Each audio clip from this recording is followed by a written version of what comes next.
What are the options for on inclusion for what we are basically various looking governments? at that in any case, we know that there is going to be new government. Another issue that has been quite significant during the debate or during the past 10 years has been constantly this talk of inclusion, which people have given marks to the UPA on, UPA 1 and UPA 2. How do you think inclusion is going to be a challenge for any new government that takes over, whether it's an NDA, whether it's a motley crowd of non-NDA, non-UPA, or it's some form of UPA 3? Would inclusion be anything on the agenda at all, or is it a slogan of old times? When the UPA came into power, Seema, it was 2004, and many people have read the 2004 verdict as a reaction to 2002, what happened in Gujarat in 2002. And for all its other deficiencies, I think you have to give full marks to the UPA for lowering the communal temperature and for having run a government for 10 years in which I think the minorities could sort of relax their guard. And I think that was also visible, for instance, in a state like UP in the last election, where new parties came up which as claimants for the Muslim vote. So the kind of consolidation that used to happen, by rote behind the party, the secular, so-called secular parties, there's more legroom, more space. There was more for minorities. I think then we talked of Sachar. The Sachar committee was set up, the report came out. So the secularism debate was taken forward in an atmosphere where anxiety levels had actually been brought down. I think by by somebody like Manmohan Singh himself from a minority being at the helm, and a government that was spectacularly, because of Manmohan Singh's personal style, low-key also. So I think that was reassuring for the minorities in particular. So we've had 10 years of time when minorities have not been on edge. Of course, in the last few months, UP has shown us that there is no room to be complacent on in that regard.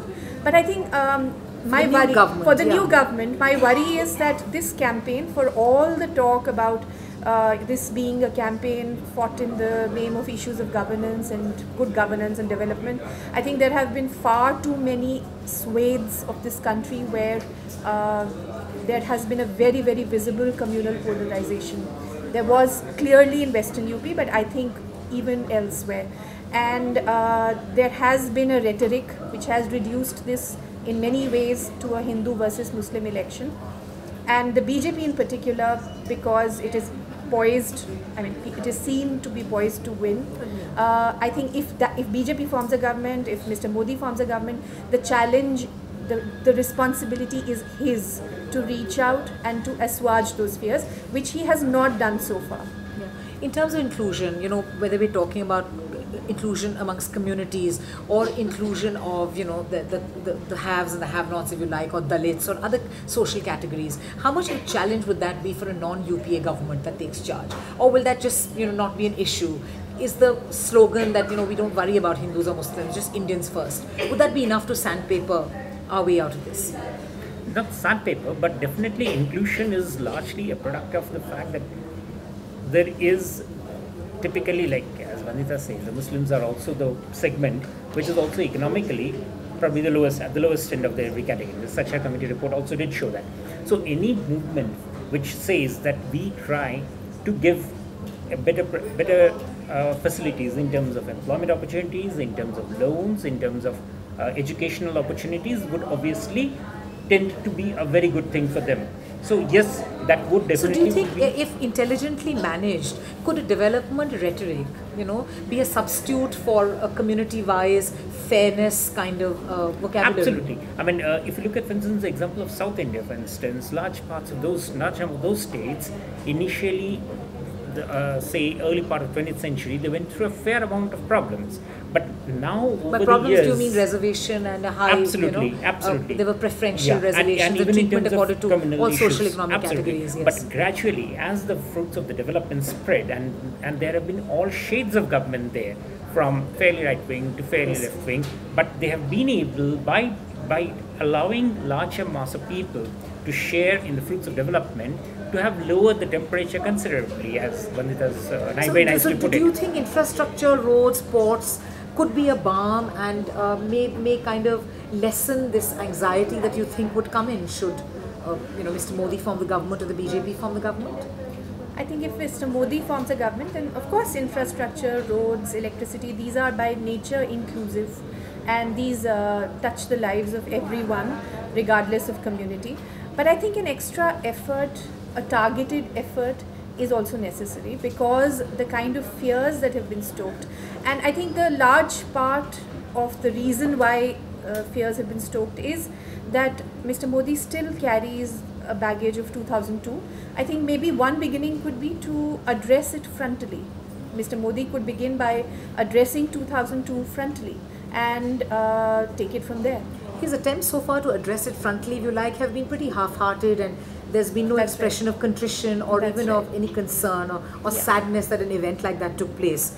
Do you think he would be game to kind of starting on the front foot and beginning with something that clears the air? I don't Does he think need to do that? No, that's what I'm saying. That if he tries to do that, then that, first of all, as you said, he's not. That's not really his style and his way, and it doesn't also will not work because many of the schemes of the government, despite even the UPA government being in power, have actually not been particularly good at delivering. So it's in terms of the implementation of the schemes and the way they have been delivered and conceptualized.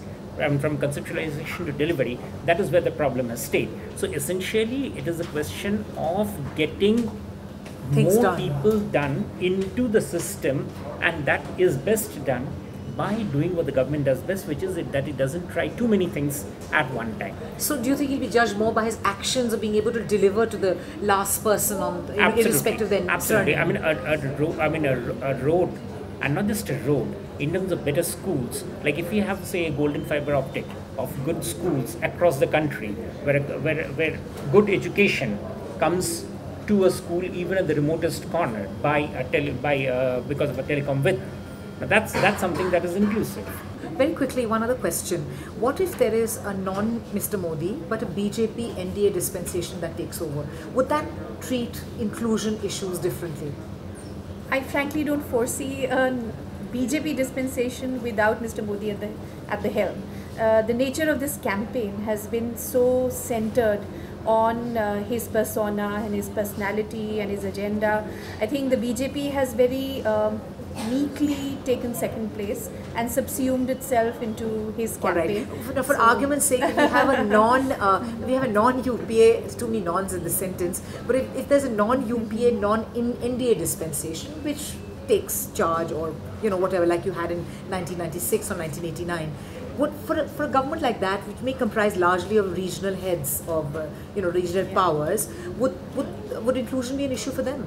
A central federal kind of readjust or a resetting of relationships? There will always be questions of inclusion in a country like India with its diversity and with the fact because there are so many minorities and there are so many kinds of minorities. One group is a minority in one place and not in another, and there are disprivileged groups who do require special safety nets. So there will always be a question of inclusion, but certainly the Hindu-Muslim question loses a lot of its salience if it is if it's a government not headed by Mr. Modi. There may also be a dimension of a north-south difference this time, because from what analysts have been saying, looking at the data available so far, we're of course waiting for the results, that the south doesn't seem to have responded to the call to make a particular person the Prime Minister. So would that also have some issues?